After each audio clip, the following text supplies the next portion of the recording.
اگر اس میں seniority list کے حوالے سے کوئی مزید چیزیں دیکھی جاتی ہیں تو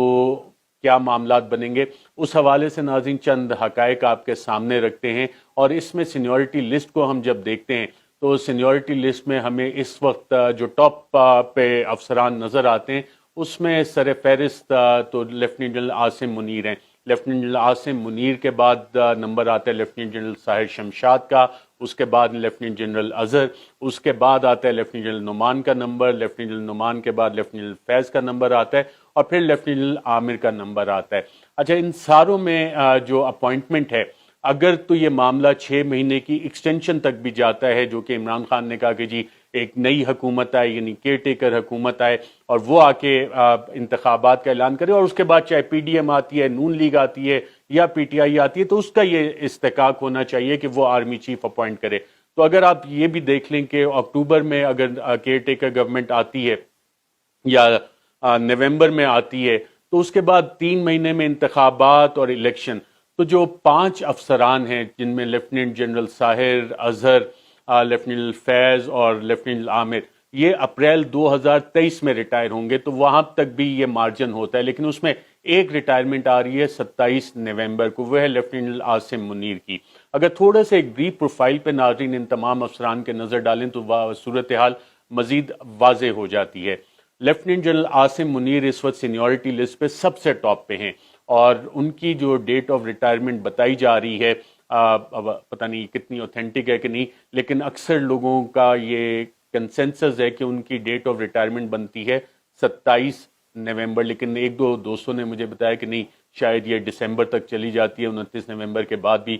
لیکن جو ابھی تک ڈیٹ سامنے آئی ہے جس پہ زیادہ تر لوگ متفق ہیں وہ 27 نومبر 2022، یعنی جنرل قمر جاوید باجوہ کی ریٹائرمنٹ سے 2 دن پہلے۔ تو اب سوال یہ بنتا ہے کہ لیفٹیننٹ جنرل عاصم منیر جو اس وقت top of the seniority list ہیں، اگر ایک ہفتہ پہلے بھی موو ہوتی ہے سمری، یا جس طرح عمران خان صاحب نے جنرل باجوہ کو اگست میں ایکسٹینشن کا اعلان کر دیا تھا اور شہباز شریف سپٹمبر میں اعلان کرتے ہیں، اکتوبر میں اعلان کرتے ہیں، یا نومبر کے پہلے 1-2 ہفتے میں اگر اعلان کرتے ہیں، تو لیفٹیننٹ جنرل عاصم منیر کا نام کیا اس سمری میں شامل ہوگا؟ اور اگر شامل ہوگا تو وہ ٹاپ پہ، یقیناً ٹاپ پہ ہوں گے۔ اور lieutenant general Asim Munir director general military intelligence بھی رہے ہیں، ڈائریکٹر جنرل ISI بھی رہے ہیں، اس کے بعد انہوں نے گجرانوالہ میں کور بھی کمانڈ کی، اور آج کل کوارٹر ماسٹر جنرل کے طور پہ GHQ میں اپنی خدمات انجام دے رہے ہیں۔ انتہائی نفیس آدمی ہیں، شریف النفس آدمی ہیں، اور حافظ قرآن بھی ہیں، اور جمہوریت پہ، جمہوری لیڈرشپ پہ اور سویلین اتھارٹی پہ ان کا اعتماد بالکل ہے کہ یہ معاملات سویلین لیڈرشپ کو ہی چلانے چاہیے۔ ایک بڑا بے داغ قسم کا ان کا کیریئر ہے، بہت سی ان کی کنٹریبیوشنز ہیں پاکستانی فوج کے لیے۔ دوسرے نمبر پہ ہمارے پاس لسٹ میں آتے ہیں، یہ تو معاملہ ہے کہ اگر یہ سمری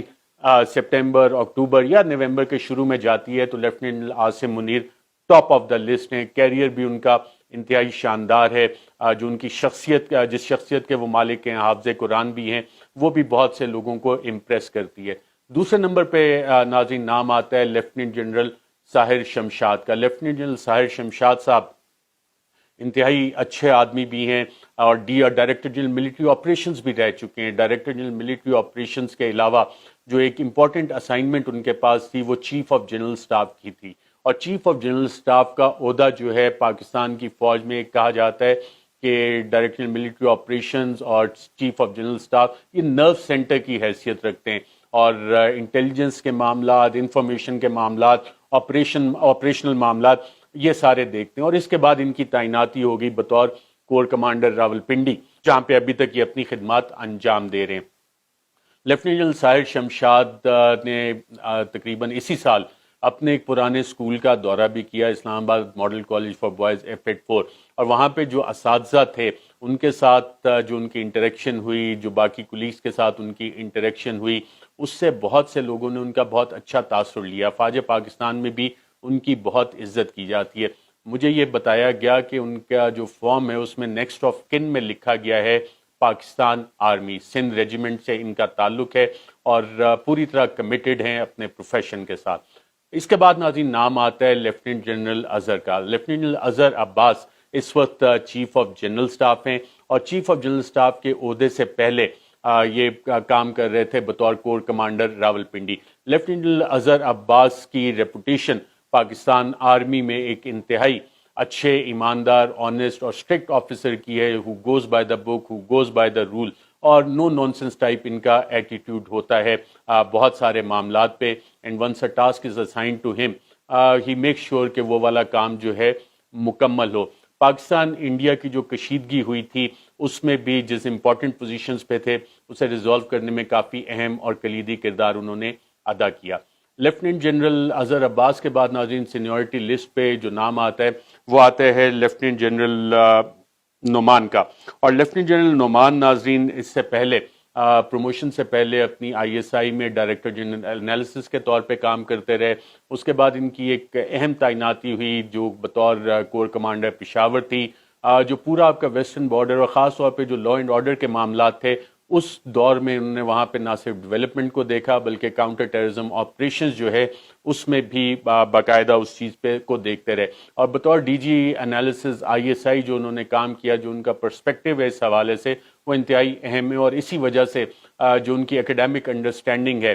جو ان کی آپریشنل انڈرسٹینڈنگ ہے معاملات کی، آج کل پریزیڈنٹ این ڈی یو کے طور پہ کام کر رہے ہیں۔ لیفٹیننٹ جنرل نعمان کے بعد ناظرین نام آتا ہے لیفٹیننٹ فیض حمید کا۔ لیفٹیننٹ فیض حمید جنرل باجوہ کے چیف آف سٹاف بھی رہ چکے ہیں، جی او سی پنو عاقل رہ چکے ہیں، ڈائریکٹر جنرل کاؤنٹر انٹیلیجنس رہ چکے ہیں آئی ایس آئی میں، اس کے بعد director general I S I D G I S I بھی رہے، اور پھر انہوں نے کمانڈ کی بطور کور کمانڈر پشاور، اور کور کمانڈر پشاور سے پھر انہیں تعینات کر دیا گیا کور کمانڈر بہاولپور۔ ان کے دور میں جو ایک سب سے انٹرسٹنگ چیز ہوئی تھی، اور پھر انہوں نے کابل کا دورہ بھی کیا، اور وہاں پہ چند انہوں نے کمنٹس دیے تھے جو کہ انٹرنیشنل ہیڈ لائنز بنی، اور کہا جاتا ہے کہ lieutenant Faiz Hamid on the job ہوتے ہیں، کوئی بھی معاملہ ہو اگر کہیں پہ پھنس جائے تو he has a solution to every problem, اور وہ اس کا سولوشن نکال لیتے ہیں۔ لیفٹیننٹ فیض حمید کے بعد ناظرین نمبر آتا ہے لیفٹیننٹ جنرل عامر کا، اور لیفٹیننٹ جنرل محمد عامر